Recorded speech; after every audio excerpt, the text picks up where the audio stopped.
Galimera, Galimera, Galimera. Good morning, good morning, good morning. Well, you joined me this morning, just as I was about to go live. I've just been hearing gunfire coming from our landlord. I think he's got his gun out, and I think he's going to be shooting chickens at the moment.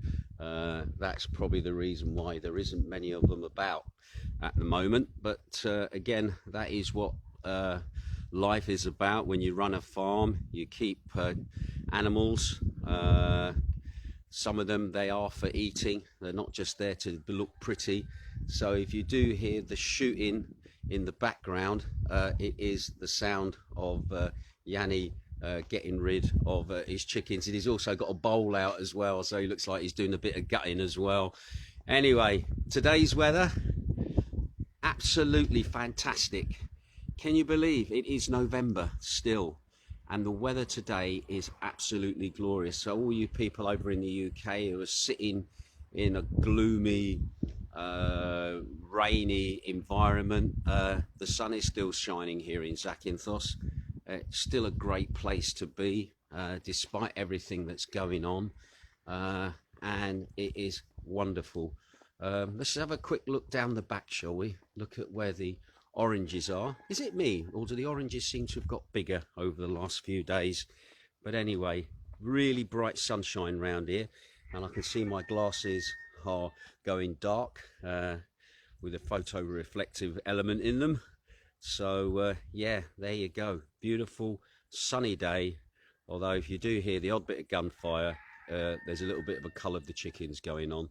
Hopefully our Laurel and Hardy are all right and they're not going to end up in the pot.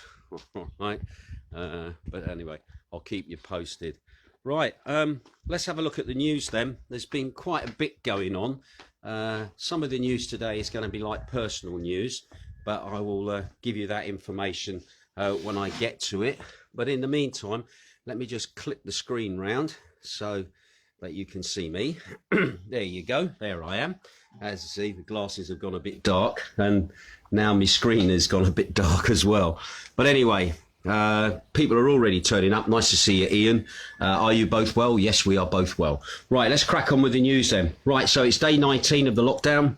The date today, 25th of November 2020, and it is a Wednesday, so it's a broadcast day. Anyway, COVID in the last 24 hours, looking interesting. Grief Health confirmed on Tuesday night that there were 2,135 new cases, which drove the total number up to 95,137. Of these new cases, only 13 of those were reported to have come from entry points into the country. At the moment, the country is virtually locked down. The northern borders have been closed. Flights in and out are very, very sporadic. So therefore didn't expect to see much of an increase through that. In fact, we haven't seen much of an increase through border entry. It's mainly been people spreading it between themselves. Anyway, as regards new cases, no new cases have been reported here on Zakynthos at the moment. However, there has been another 2 cases in Corfu. 101 new deaths were reported, raising the total number of fatalities since the start of the pandemic to 1,815. And again, the average age of the deaths of those people were 80 years of age with underlying health conditions. But it has been pointed out that people younger than 80 have been succumbing to the virus.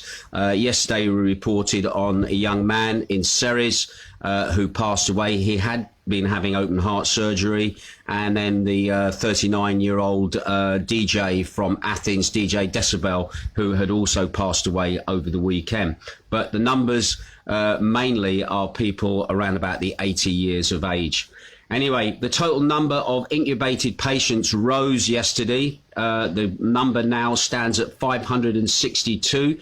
The average age of those in the ICUs at the moment is around about 65 years of age. However, there have been exceptions of people younger than that. Again, the 2 27-year-old guys who didn't have any underlying health conditions, again from Ceres, that are in an ICU at the moment. So, and doctors have been reporting that the ages seem to be dropping for people going into the ICUs.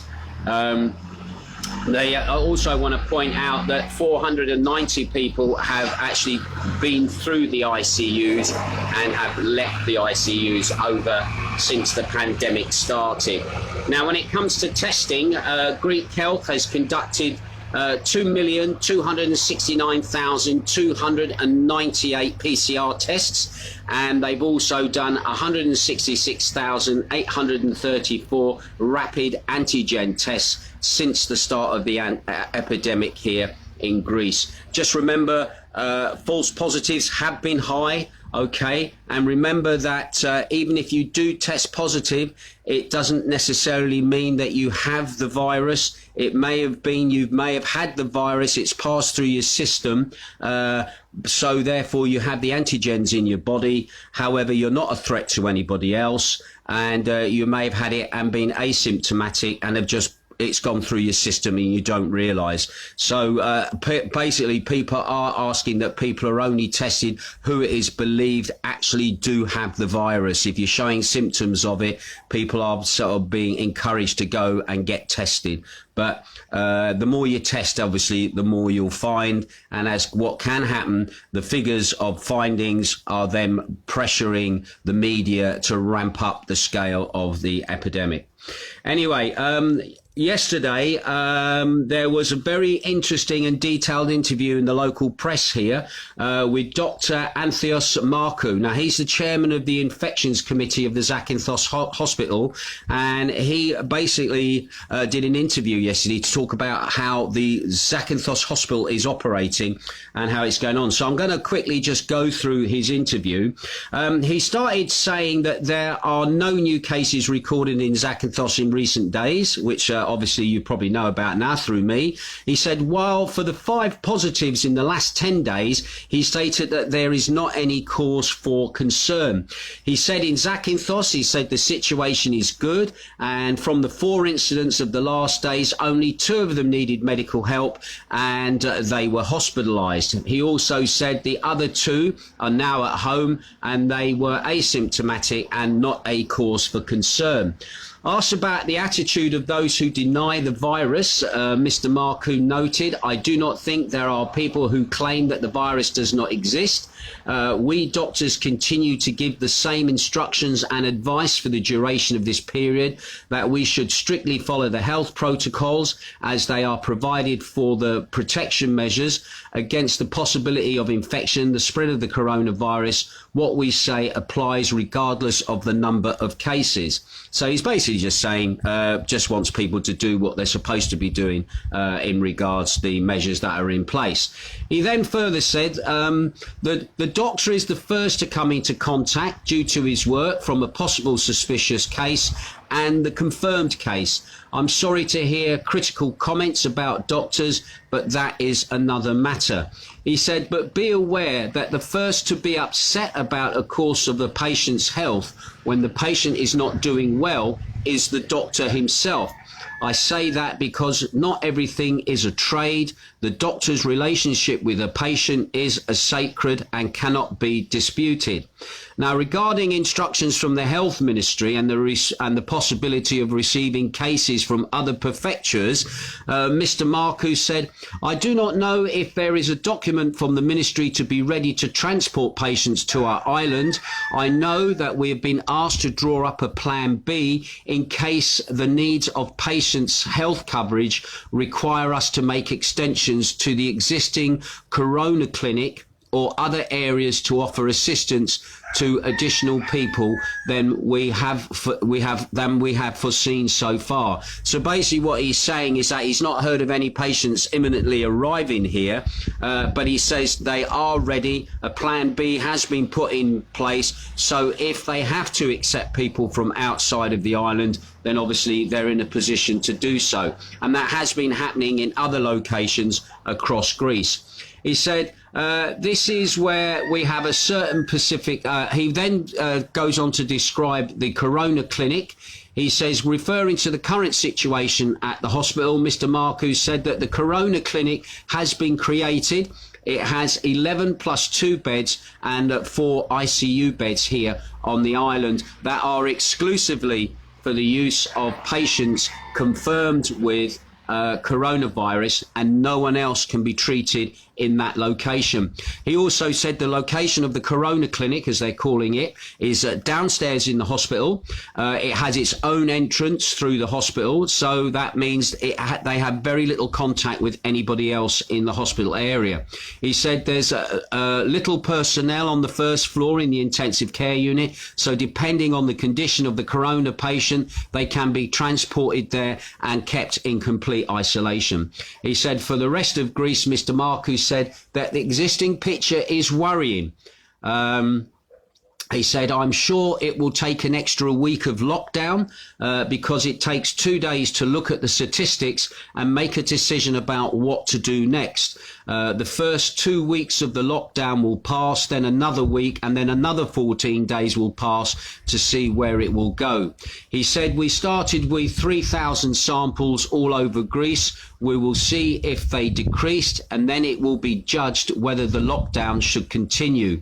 He then said, finally, it should be mentioned that in the spring we started with the elderly people who lost their lives, but now the average age of the sick and those admitted to the ICU and the dead has dropped a lot.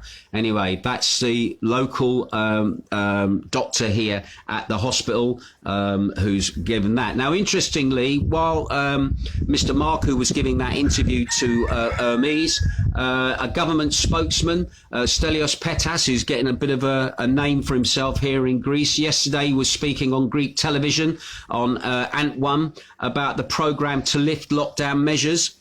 He pointed out that people's attitudes had relaxed in the second lockdown, saying, therefore, it is not realistic for things to open on December the 1st, according to the data that the experts analyse every day, and suggest to us, he said, that because of the epidemiological burden is seen still high at the moment, it does not seem realistic for them to go on to the first of the month and open up from restrictive regimes at the moment. So basically what they're saying, it looks like we're not going to be reopening on the 1st of December. He also clarified that it seems that we will go gradually in lifting, first with those activities that have lower epidemiology burdens, such as schools, for example. After that, it will be the retail and gradually other sectors. He pointed out, answering a relevant question, as the Minister of Education said, is it being examined whether, when talking about schools, we mean all levels of education in the same wave of quarantine. Basically, what's happened here is the kids were going to school, the younger children were going to school because it wasn't seen as they were seen as a possible threat. More the mums and dads getting the virus, dropping little Johnny and Jenny off at the school gate, whereas the kids in more senior education, older kids, they were seen as being a high-risk group of spreading the virus, even though they may not show the symptoms. So again, I can understand that question being asked, whether all education will reopen, or because at the moment everybody is off at the moment, school kids wise, or whether they will have to be obviously taking other measures like distance learning, which has been going on for a lot of high school kids and also university students as well. He stressed that the data showed that there is no risk of over-transmission within the school environment, but also that in the coming days, a sample of checks will be developed to all levels of education to see what is the relationship between the degree of positivity in children up to school age and the rest of the community. Mr. Petas also stressed that it is encouraging that in the last 4 days we have fewer cases, and gave clarification on whether this was due to fewer tests. As I said, the more you test, the more you'll find.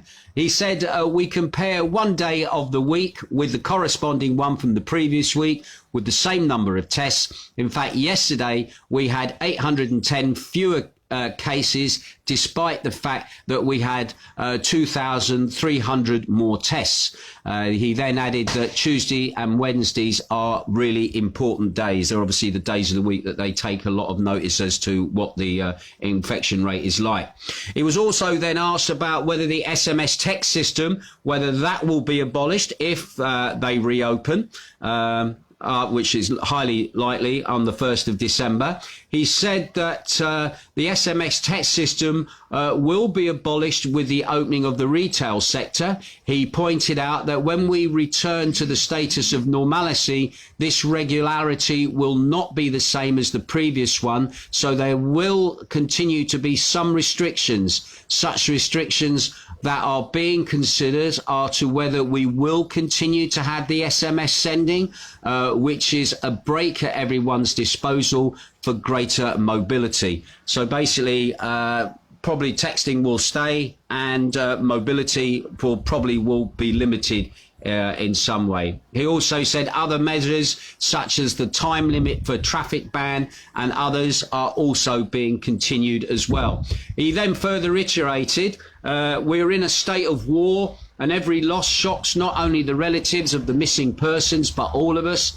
He was asked to comment on statements about the fewer deaths in Greece compared to Belgium. Belgium has had an absolutely phenomenal amount of deaths in comparison.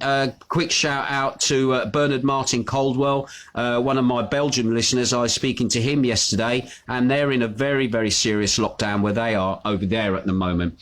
However, he said no one should celebrate or oppose coronavirus deaths, and basically we shouldn't be saying we're doing better than they are, so therefore we should reopen in the result of deaths. So again, it looks like things are still in the woods at the moment as to whether we're going to reopen on the 1st of December. The decision to reopen has not 100% been made, but the groundwork is being laid basically to say, well, if the 1st of December comes and we don't open, it won't be a surprise. So anyway, I'm going to leave that there where it is. Just another thing, I'm going to lean into another story, which is also a personal story. The Labour Employment Organisation, or OAED, or ECA as most people like to nickname it, announced that the prepayment of bonuses and the payment of the Christmas gifts for the year 2020 will be made by Monday, December the 7th, which is earlier than any other year. Now, the prepayment of regular unemployment subsidy and long-term unemployment subsidy and self-employment benefit will begin as well. And the payment of the Christmas gift, that's something that's very unique to Greece, where you get like a little Christmas bonus from the unemployment benefit. They will also be paid as well. But this process will continue up until about January the 6th, 2021. So not everybody's going to get that probably straight away in one go. Now, the reason I talk about this is because of a case that's affecting Jane at the moment. Jane is a seasonal worker. Jane has been working for a company here, a travel company, who then was sub-employing her through a contract that they have with a UK holiday company. I'm not going to say the names of the holiday company. And basically, technically was working for the UK holiday company, but working through an agent of Greece here. Now, this agency was classed as a seasonal business and has been classed as a seasonal business for many, many years. Anyway, midway through the last season that has just gone, obviously the pandemic had taken effect. People were not being employed because there wasn't enough work for them to do. And the seasonal business basically had to cut a lot of its seasonal workers, or didn't even employ their seasonal workers. Jane, for instance, she had been working for the villa company for 11 years. That villa company decided that they would rather run operations from the UK, not have an agent or a manager here in Greece, and do everything on the phone. And so Jane, unfortunately, was let go from doing the job that she loved for that company. So therefore, the company that she worked with, the agent, then found her other work to do, which she did really, really well. She was working at the airport. She was also having to sell. So she'd done everything that she had to do to qualify for ECA. Now, what happened was the company's status with the Greek government was then changed because they weren't employing enough seasonal workers. They have to have 70% seasonal workers for the company to keep its seasonal status. Anyway, that status was changed, not because the company was told to change it, but because, as we understand, the status was changed by the government. So in effect, all people working for that agency were technically now a full-time employee. So basically, they'd done their 51 days that they needed to qualify, which the government had said was the time frame that everybody was going to get their unemployment. However, because of the status of the company, she has now been deemed basically to have worked as a full-time employee, is not working for the company anymore, and now therefore not entitled to any unemployment benefit that she'd been receiving for quite a number of years before. Now, the most worrying thing about this, Jane could understand, I'm not going to receive it this year because the status of the company has changed. However, the danger is that she'd have to requalify again for unemployment, which could take her another 2 years from starting work next year if she manages to go back to work next year because of the way that the things have happened. So at the moment, Jane is not the only person who is in this position. There are probably people out there who are seasonal workers who have been working hard, doing what they had to do to qualify to get their unemployment benefits so that they can survive a winter, who probably are not aware that you may fall into the same category. So can I ask you, please check with your employer to make sure that you're definitely going to get your unemployment benefit. Jane has already been told yesterday that she will probably definitely not get her unemployment benefit. She has spoken to the company that she works for, and the company herself has said, we have no problem with you making this public. We're not happy about this.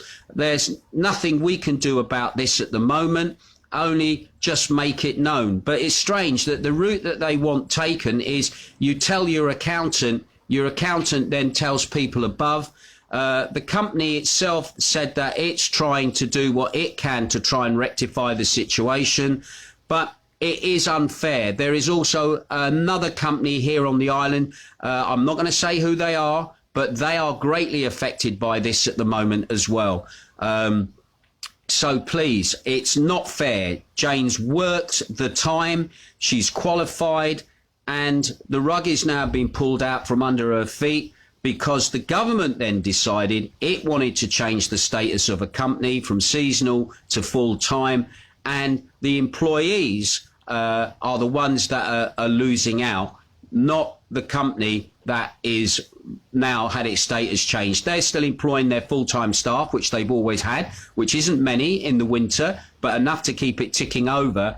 But their staff that did the work for them through the summer have kind of been left out in the cold. So once again, after talking with Jane, and also Jane talking with her employer, I passed this story on to local news media outlets here on Zakynthos. I've also passed it out to national Greek media outlets as well, because basically there are probably people on other islands who are affected by this change in the status of the company that they've been working for. If you're one of those people that's been affected, please let me know. I'd be keen to find out how many people.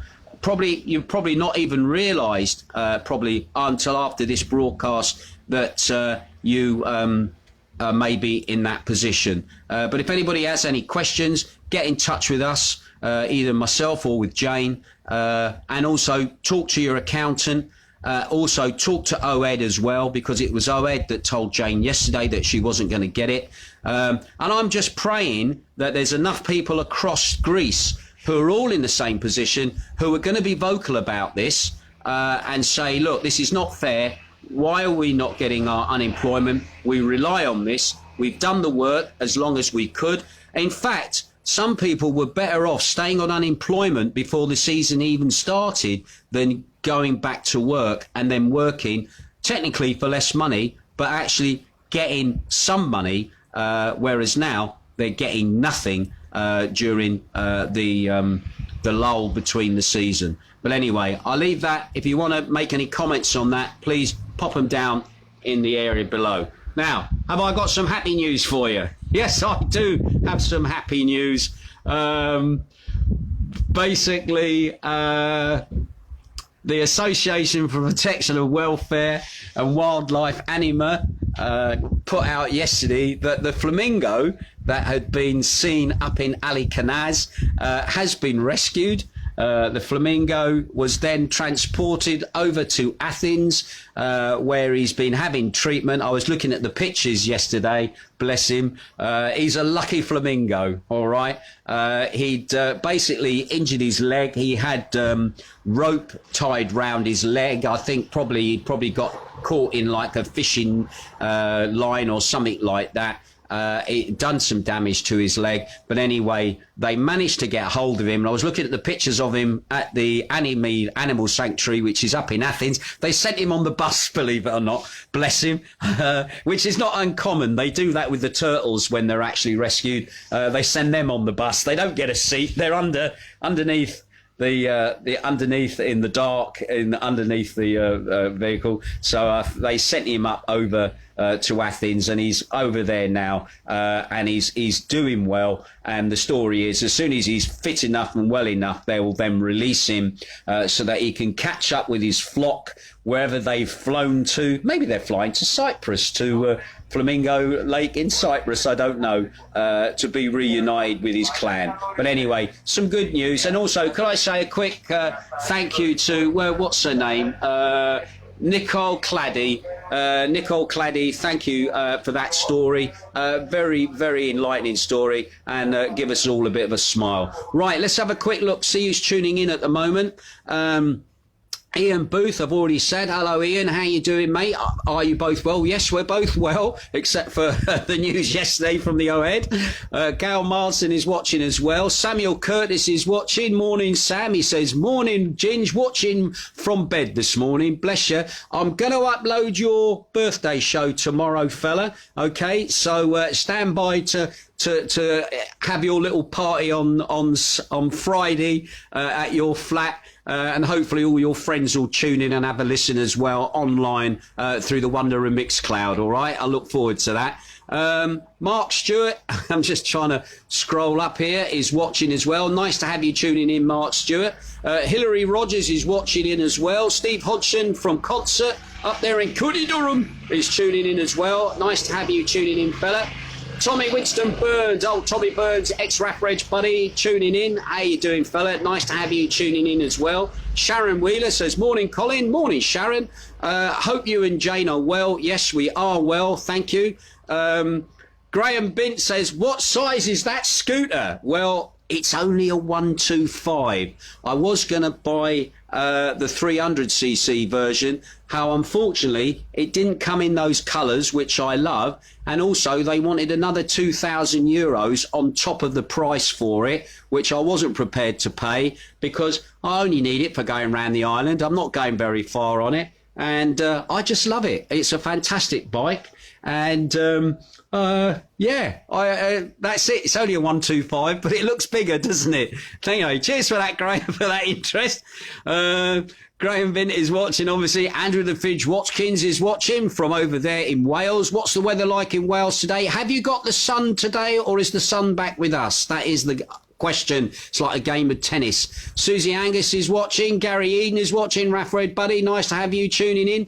Emma Marku is watching as well. Emma, thank you for those comments that you left yesterday on my Facebook page. Greatly appreciated. Also, thank you to all those people who were still posting comments yesterday about whether I take a vaccine or no, I wouldn't take a vaccine. At the moment, looking at all the comments, most people are saying that they will not have the vaccine if one becomes available. Everybody wants to wait and see, I think. But anyway, thank you for those people that got quite involved in that discussion, actually. That was really nice. Geraldine Blow is watching as well. Nice to have you. Gerald Marsden says that there's a big rise in secondary schools here.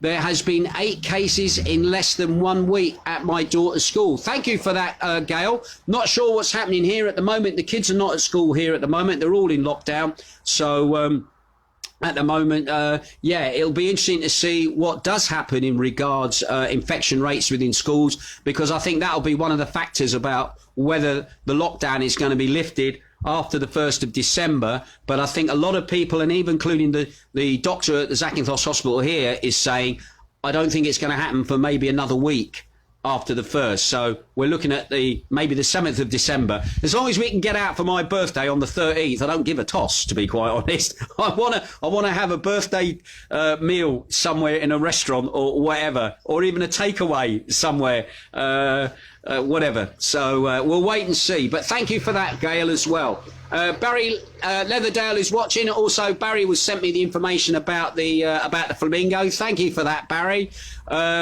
Dave Camp says, good morning, buddy. Thank you for your daily updates. Much valued and informative. Wishing you a great day in the Zakynthos sun. Well, thank you very much, Dave. It is absolutely glorious today. I hope it's going to stay that way, because I've got to go see the accountant this morning. We'll see what happens. It's a nice sunny day to see the accountant. Anyway, Dennis Tinsdale is watching. Chick Ballantyne, Raffridge Buddy, is watching. Pam Stott is watching. Wiggy Winstanley over there in Cyprus is tuning in as well. Nice to have you tuning in, buddy. Brett Weston is also watching as well. Jason C. Bennett is watching. Matt Williams is watching. Linda and Gary are watching as well. Nice to have you tuning in. Thank you for those Scar tunes. I'm probably going to play one or two of those Scar tunes you sent me on today's show. Don't forget my live broadcast today, 3 o'clock UK time, 5 o'clock Greek time, 2 hours, maybe a little bit more, depending on how I feel, of great music. And this will be show number 13 as well. And thank you for all those people that are supporting the show online. It's greatly appreciated. John Atherton is watching as well. Nice to have you here. Tim Crystal's watching. He says, morning, buddy. How is the weather in Oxford at the moment? Heather Flynn is watching. Paul Burrett is watching as well. Nice to have you tuning in, Paul. Pat Ann Dobsey is watching. Good morning, Ginge, from a cold Margate. Oh, well, bless you. I do miss Margate. The Dolby Cafe. Go check the Dolby Cafe out. Get a good breakfast in there. Also, as well, Andy Dance. Morning, Ginge, from a cold but sunny Swansea. There you go. The sun is out in Wales. Maureen Elves is watching as well. She lives round the back from us. Nice to see you tuning in. He says, Sam Curtis says, I've never seen the turtles yet in Zante. How many years have you been coming, Sam? Listen, Sam, don't worry about it. I lived here for 9 years before I saw my first turtle. Jane, I think, had been living here 10 years before first turtle. But the thing is, once you've seen them once, you then start to see them more and more. And you definitely do see them occasionally, or you do see them when you go on the trips. In the summer on the turtle trips, people do see them. Sometimes you have to wonder about the ethically of it, especially when some of the unscrupulous boats are chasing turtles up and down, which is not the dumb thing. But during this lockdown, there were more turtles visible because there was no people. And the turtles this year actually had a very, very good breeding this year. I think there was over 2,000 turtle nests this year on the island. So 2020 was good for the turtles, might not have been so good for the humans. But anyway, cheers for that, Sam. Reg Vardy's also tuning in as well. Nice to have you tuning in, Reg. Barry says, I'm glad the flamingo is in good hands now. Yeah, we're glad. And the pictures of it are delightful with it under the, look, it reminded me of Rod Hullenemu with the, what do you call it, under her arm, with the flamingo. And Aaron Vardy says, jolly good morning, Ginge. Thank you, Aaron. Paul Burris says, good morning, Ginge, from sunny Porus. Yeah, Paul Burrow, I forgot to mention. Paul Burrow, Raffridge buddy, also ex-Cena crimes man for the Met Police. He's now living here in Greece. He actually came to Greece to buy a boat. Listen, all the money he's making. Came to Greece to buy a boat. Liked where he was buying the boat from, which was in Poros, up on the Peloponnese, bit towards the top, across the road from Corfu. And guess what? Decided he'd buy a house as well. and he's stayed. He says his wife's not too happy though because the internet's not fantastic for her working from home, so she's still in the UK at the moment. So, but Paul, we had a lovely chat, caught up. We think our paths had crossed, but we weren't quite sure in our careers. But anyway, lovely to make contact with you, Paul. Lovely boat, by the way. You could do boat trips in the summer if you can get the license for it. But anyway, nice to make contact with you. Amy Hunt is also tuning in. Nice to have you as well, Amy. Annette Hignet is also tuning in. Nice to have you tuning in, Annette. I think you're somebody new, actually. Mick Richards is also tuning in. Sam Curtis is tuning in. He says, cloudy but mild today. I'm going to take the vaccine because I'm asthmatic. All right, fair enough. That's your choice, Sam. That's your choice. Andrew the Fridge Watkins, he says, morning, Ginge. Absolutely hammered down last night and still grey this morning. So it's a little bit grey and gloomy where you are in Wales. Les Hardman is watching as well. Nice to see Les tuning in. Old average, buddy. Steve Hodgson, he says, hi, Ginge from Lugs. Oh, yeah, and the boys up there at the fire station, up there in County Durham in concert. Christine Plant is watching, and Christine Plant says, Christine Plant? Okay, fair enough. She was probably trying to write something. Yeah, and Sam says he's been coming to Sicily about 15 years now. Well, little point, Sam, you don't see many turtles in Sicily. You've got to go round to Kalamaki and Laguna and around that area to see turtles. All right, I just thought I'd let you know. You might get the odd stray who's got lost coming round to Sicily, but that's normally where they hang out. Alan Cowell says, oi, oi, Ginge, turtles are great. Turtles' heads are not so. Yeah, Paradra, buddy. I knew somebody would say that at some point. Donna Mills is also watching as well. Nice to have you. He says, show 12 was really great. Can I request on your radio by the Selector?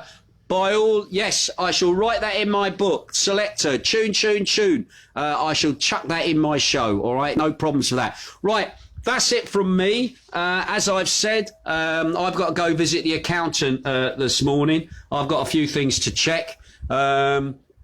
But other than that, I will be broadcasting this afternoon, 3 o'clock in the UK, 5 o'clock in Greece, because of the 2-hour time difference, if anybody's wondering. You can come and join me online live, or you can wait until the show is uploaded onto Mixcloud, where you will see it, or you can hear it as audio only when it's uploaded, but you see the pictures and the video when it's going out live. Twitch is the same. You can hear the music, you can see the pictures. However, with Twitch, the pictures are stored with the sound. However, parts of it are muted through copyright issue. All right, I keep getting messages from Warner, BMG, and all sorts of people about copyright infringement. But anyway, you can still see some of the video on Twitch, but the sound may be muted for whatever record. It depends on the clearance copyright. I'm hoping Twitch and I'm hoping Mixcloud will put the pictures up, which is great, as well as the sound. But I'm hoping Twitch will sort themselves out and obviously get copyright clearance for the same as Mixcloud. But we shall wait and see if Lockdown pushes that forward. Anyway, listen, I better go. I've been burbling away. God knows how long this broadcast has been. But again, thank you to everybody that's sending me messages, sending me support about what I'm doing. It is quite a bit of work, I've got to be honest. It's like being back working for Hermes again, to be quite honest. As soon as you finish one broadcast, you're getting ready with the next. You spend all your time checking the internet, checking stories, talking to people, talking to contacts, and also listening to what you out there have to say about what's happening in your area, whether it be in Greece or whether it be in Cyprus, whether it be in the UK. Okay. You know, always looking and listening, keeping the ear to the ground so I can give you information which you can cross-check and reference. Don't forget, check me out on YouTube as well. And also like and subscribe on YouTube. Let's get a few more subscribers on there because that would be good. Anyway, I'm going to go now and I'll catch you later. You take care and have a great day.